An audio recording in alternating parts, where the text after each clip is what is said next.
إن الحمد لله نحمده ونستعينه ونستغفره ونعوذ بالله من شرور أنفسنا ومن سيئات أعمالنا من يهده الله فلا مضل له ومن يضلل فلا هادي له أشهد أن لا إله إلا الله وحده لا شريك له وأشهد أن محمدا عبده ورسوله يا أيها الذين آمنوا اتقوا الله حق تقاته ولا تموتن إلا وأنتم مسلمون.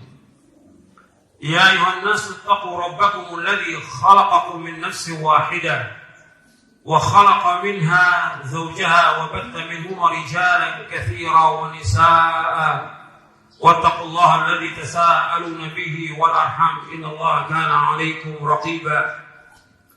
يا أيها الذين آمنوا اتقوا الله وقولوا قولا سديدا يصلح لكم أعمالكم ويغفر لكم ذنوبكم ومن يطع الله ورسوله فقد فاز فوزا عظيما.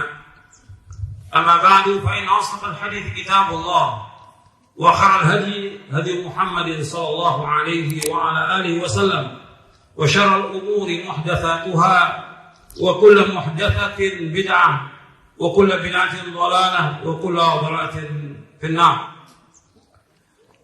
Ma'asyiral muslimin rahimakumullah, kepada seluruh kaum muslimin dan muslimat yang mudah-mudahan dirahmati oleh Allah Subhanahu wa taala. Alhamdulillah, kita bersyukur kepada Allah Subhanahu wa taala atas segala nikmat yang Allah kurniakan kepada kita, dan kita bersyukur kepada Allah kita telah selesai menunaikan ibadah puasa dan juga ibadah-ibadah yang lain yang selama kita lakukan di bulan Ramadan.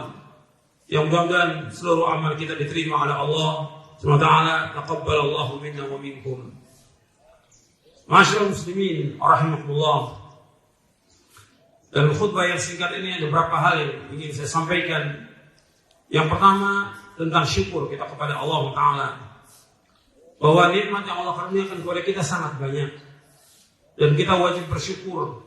Dari mulai kita lahir sampai kita dewasa ini, nikmat yang Allah berikan itu sangat banyak dan tidak bisa kita hitung. Wa in ta'uddu ni'matallahi la tuhsuha innal insana ladzalumun kafar. Seandainya kalian menghitung nikmat-nikmat Allah, kalian tidak akan dapat menghitung nikmat-nikmat itu. Sesungguhnya manusia sangat zalim dan manusia sangat kufur. Kita wajib bersyukur kepada Allah atas semua nikmat. Semua nikmat itu sangat banyak, tidak bisa dihitung. Makanya kita wajib untuk bersyukur atas semua nikmat Allah. Makanya di akhir ayat 185 di surah Al-Baqarah, Allah berfirman, "Walitukmilul 'iddata wa litukabbirullaha 'ala ma hadakum wa la'allakum tashkurun." Agar kalian menyempurnakan bilangan bulan Ramadan ini 29 atau 30. Kemudian bertakbirlah kepada Allah, membesarkan nama Allah. Walitukmilul 'iddata wa litukabbirullaha 'ala ma hadakum.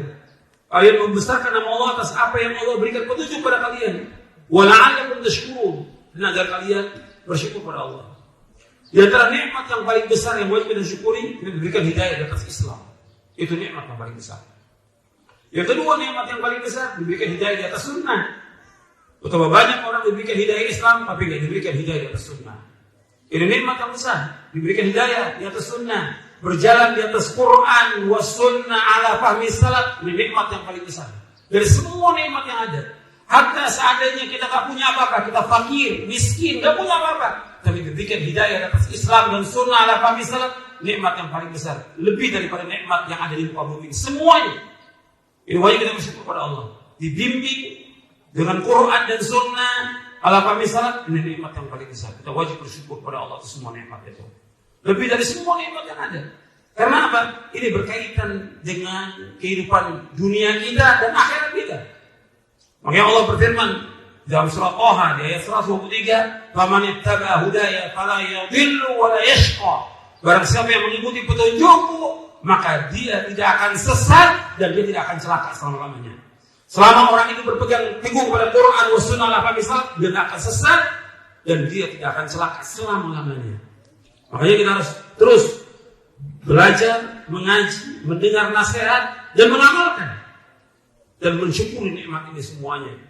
Selama kita bersyukur atas semua nikmat Allah, pasti akan ditambah nikmat itu. La in syakartum la azidannakum wa la in kafartum inna 'adzabi lasyadid. Seandainya kamu bersyukur, Allah akan tambah nikmat kepada kalian. Kalau kamu kufur, azab Allah sangat pedih. Ini yang pertama berkaitan dengan syukur. Dan kita harus menjadi hamba Allah yang bersyukur. Dan Nabi selalu berdoa agar menjadi hamba yang bersyukur. Dan kita setiap hari selalu mengucapkan kalimat itu setelah selesai sholat atau di akhir sholat. Allahumma a'inni ala dzikrika wa syukrika wa husni ibadatik. Ya Allah, tolonglah aku untuk selalu berzikir kepadamu, bersyukur kepadamu, dan memperbaiki ibadah kepadamu. Yang kedua, yaitu sabar. Kita wajib untuk sabar. Sabar ada 3. Sabar dalam melaksanakan ketaatan kepada Allah. Yang kedua, sabar dalam menjauhkan perbuatan dosa dan maksiat. Yang ketiga, sabar dalam menghadapi cobaan, ujian yang pahit. Ini wajib kita sabar. Kondisi yang ada sekarang ini, banyak orang yang mengalami kesusahan, kesulitan, kefakiran, pengangguran, kelaparan, dan yang lainnya. Ada yang sakit, bahkan ada juga yang meninggal. Ini wajib sabar. Ujian yang Allah berikan kepada kita sebagai ujian, cobaan, kita sabar atau tidak? Karena nikmat sudah sekian banyak Allah berikan. Kalau kita bandingkan antara nikmat dengan musibah, yang lebih banyak nikmat. Gak bisa dihitung. Makanya Allah menguji iman kita ini benar apa tidak. Kita jujur apa tidak. Kita ini yakin gak kepada Allah tentang iman kepada takdir baik dan buruk. Kita tetap gak istiqomah dalam masalah ketaatan kepada Allah. Banyak orang ketika dikasih cobaan, ujian, sudah dia putus asa dari rahmat Allah, suudzon kepada Allah, takut kepada kehidupan. Ini imannya dipertanyakan. Ini masalah kesabaran itu diuji oleh Allah. Kalau sabar dengan melaksanakan ketaatan kepada Allah, jauhkan perbuatan dosa maksiat dan sabar atas kepahitan ini. Jalankan perintah-perintah Allah, jauhkan larangannya. Jangan kemudian kita malah mundur takut pada kehidupan. Kita gak yakin kepada Allah. Allah uji iman kita sekarang ini. Benar atau tidak, jujur atau tidak. Kita orang beriman atau orang munafik akan diuji oleh Allah. Ingat, ini masalah ujian. Kita harus menghadapi ujian ini dengan lapang dada. Kenapa? Allah berikan ujian. Adukan semuanya kepada Allah. Allah pasti akan menghilangkan cobaan dan ujian ini. Pasti. Yakin, doa kepada Allah. Itu yang kedua, sabar. Yang ketiga, khalidin azzakumullah. Di ayat tentang puasa Allah menyebutkan tentang la'allakum tattaqun. La'allahum yattaqun. Di ayat 183 Allah sebutkan tentang la'allakum tattaqun, agar kalian bertakwa kepada Allah. Di 187-nya la'allahum yattaqun, agar mereka bertakwa kepada Allah. Takwa artinya kita melaksanakan perintah-perintah Allah dan menjauhkan larangannya. Yang paling asasi dalam takwa mentauhidkan Allah. Baik dalam rububiyah, uluhiyah, asma wa sifat. Mengesahkan Allah, meyakini bahwa pencipta itu hanya satu, yang menciptakan Allah, yang memberikan rezeki Allah, yang menghidupkan, mematikan, memberikan cobaan, ujian, mengangkat musibah, mengangkat wabah, hanya satu itu Allah, gak ada yang lain. Ini harus kita yakin, tauhid, dan menjauhkan segala macam perbuatan syirik. Ini takwa. Kemudian laksanakan lagi takwa kepada Allah tentang orang tua kita. Wajib kita berbuat baik pada orang tua. Perhatikan, selama masih ada orang tua kita, kita bertakwa kepada Allah tentang orang tua kita. Berbuat baik. Orang tua ini jalan kita menuju surga. Wajib untuk berbuat baik. Gak boleh berkata pada orang tua. Gak boleh berkata gak boleh kurang ajar sama orang tua. Apa yang bisa kita lakukan untuk orang tua, lakukan. Berbuat baik pada orang tua. Karena itu jalan kita menuju surga. Itu perhatikan, takwa kepada Allah tentang orang tua kita. Nabi juga menyuruh untuk takwa kepada Allah tentang istri kamu. Didik gak istrimu? Fattaqullaha fin nisa, bertakwa kepada Allah tentang istri kamu. Bertakwa kita. Didik gak istri ini menjadi istri yang salehah, taat, mengerjakan kewajiban, menjauhkan larangan, mengerjakan sunnah, menjauhkan bid'ah. Anak-anak juga demikian. Harus itu takwa kepada Allah. Takwa juga hubungan dengan tetangga, bertakwa kepada Allah. Jangan sampai mengganggu orang lain. Jangan membuat orang lain tidak nyaman, ya. Gak boleh. Kita harus saling menjaga hubungan. Begitu dalam masyarakat. Takwa kepada Allah dalam hubungan kita tentang dagang dan segala macam. Kalau utang kita harus bayar dan segala macam. Itu takwa kepada Allah mana yang luas. Itu takwa yang disebutkan oleh para ulama berkaitan dengan takwa. Allah menyuruh kita agar kita bertakwa dengan puasa ini. Berarti keadaan kita setelah puasa lebih baik daripada sebelumnya. Keadaan kita lebih baik. Kita harus bertakwa kepada Allah dan menjauhkan perbuatan dosa dan maksiat. Kita ingin puasa kita diterima oleh Allah. Bapak, ada juga orang yang puasa nggak ada hasil puasanya kecuali menahan lapar dan haus belaka. Ada orang salat malam tidak ada hasil salat malamnya kecuali hanya menahan dia ngantuk aja. Ya, salat malam tengah malam dia lawan ngantuknya tapi nggak dapat apa-apa. Kam min sha'imin laisa lahu min siyamil al-ju' wal 'atas. Wa kam min qa'imin laisa min qiyami ila as-sahar. Betapa banyak orang yang puasa nggak ada pahala puasanya kecuali hanya menahan lapar dan haus belaka. Betapa banyak orang yang sholat malam nggak ada nilainya, nggak ada pahalanya sholat malam kecuali hanya begadang saja dia. Rugi. Kita harus lebih baik kita ingin puasa kita diterima oleh Allah dan kita ingin agar puasa ini menghapuskan semua dosa-dosa kita. Kemudian yang keempat, ikhwan fillah, azakumullah, yaitu kita harus punya rasa khauf, raja dan khauf. Artinya kita punya rasa harap dan takut hanya kepada Allah. Setiap mukmin dan mukminah harus punya rasa itu. Karena berkaitan dengan iman. Jadi itu masuk rukun ibadah. Rukun ibadah 3. Cinta, takut, dan harap kepada Allah. Kalau syarat ibadah ada 2. Ikhlas dan ittiba. Itu syarat ibadah. Tapi kalau rukun ibadah 3. Yang pertama cinta kepada Allah, mengharap kepada Allah, dan takut hanya kepada Allah. Seorang mukmin harus mengharap hanya kepada Allah dan takut hanya kepada Allah.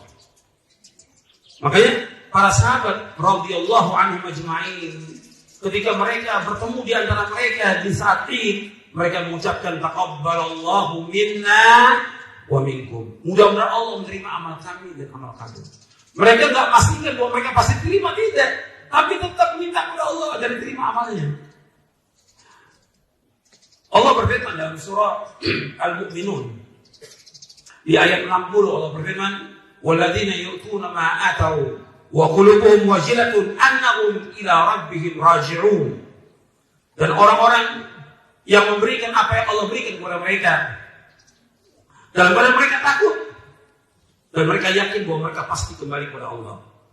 Ketika ayat ini turun, Aisyah radhiyallahu anha wa ardhaha, Ummul Mukminin radhiyallahu anha berkata, ya Rasulullah, apakah yang dimaksud dalam surah Al-Mu'minun ayat 60 ini berkaitan dengan orang yang mencuri, berzina, dan minum khamar, dan dia takut kepada Allah?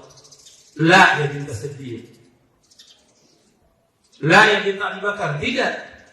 Yang dimaksud dalam ayat ini yaitu orang yang yusallun wa yasumun wa yatasaddaqun.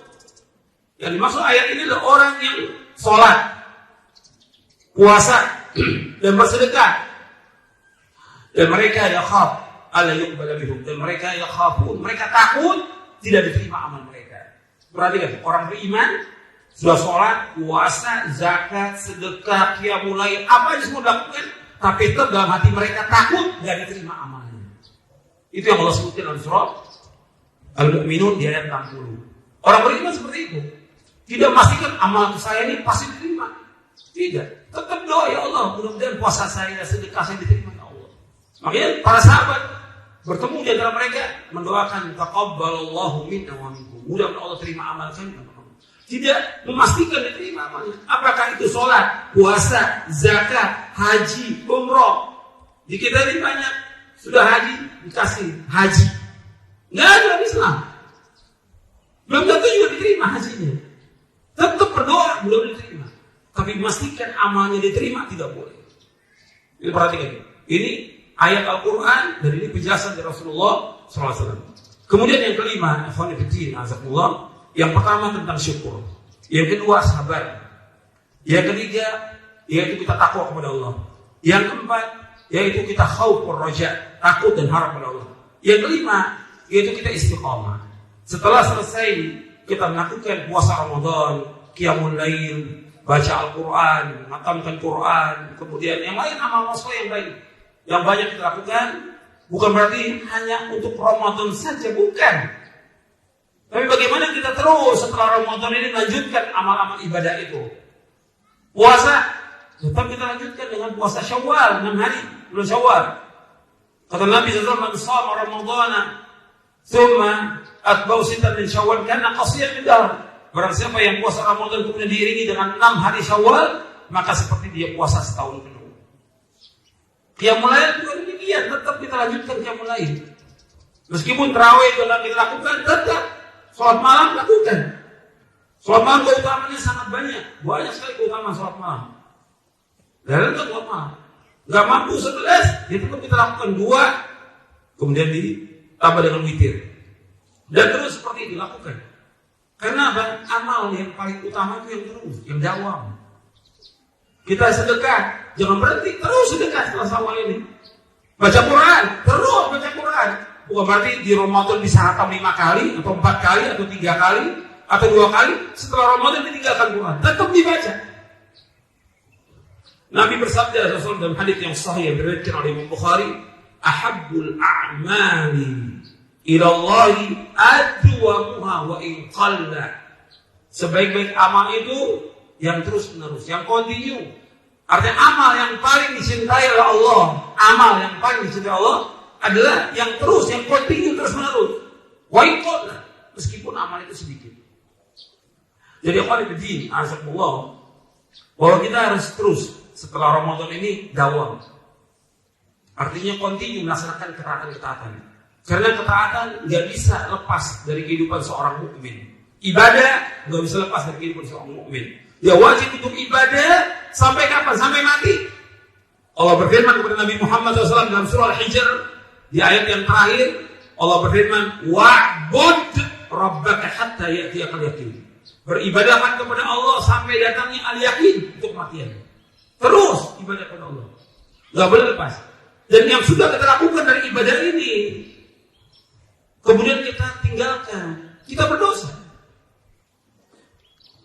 Kenapa? Kita meninggalkan sesuatu yang baik. Ini amal-amal sunnah, tapi nggak boleh tinggalkan. Nabi mencela. Nabi bersabda kepada Abdullah bin Amr bin As radhiyallahu anhu dalam hadits yang sahih yang diriwayatkan oleh Imam Ahmad, Bukhari, Muslim dan yang lainnya.